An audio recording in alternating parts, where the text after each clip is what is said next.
الدين النصيحة قلنا لمن قال لله ولكتابه ولرسوله ولأئمة المسلمين وعامتهم.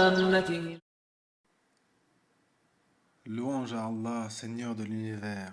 Que le salut et les bénédictions d'Allah soient sur le plus noble des prophètes et messagers, ainsi que sur sa famille et ses compagnons et ceux qui l'ont suivi dans la bienfaisance jusqu'au jour dernier.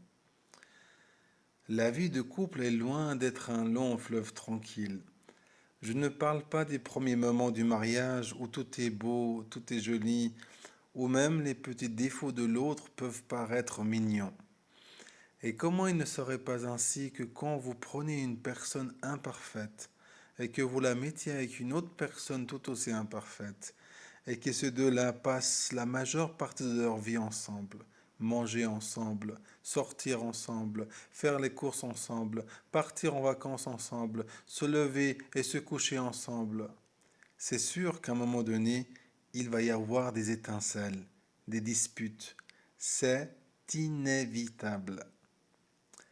Écoute cette parole en or de notre bien-aimé prophète Mohammed sallallahu alayhi wa sallam, qui vient comme un remède pour soigner les petits problèmes de couple. عن أبي هريرة رضي الله عنه قال رسول الله صلى الله عليه وسلم لا يفرق مؤمن مؤمنا إن كره منها خلقا رضي منها آخر رواه مسلم.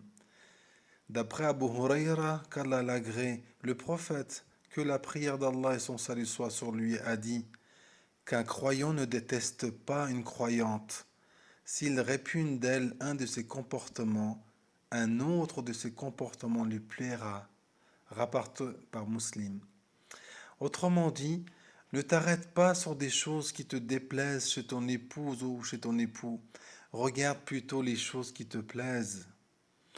Une femme pieuse peut avoir des caractéristiques qui déplaisent à son mari, de même qu'un homme pieux peut avoir des caractéristiques qui déplaisent à sa femme. Mais ce qui est voulu d'eux, c'est de détourner le regard vis-à-vis de ces caractéristiques et de voir les bons côtés de l'autre.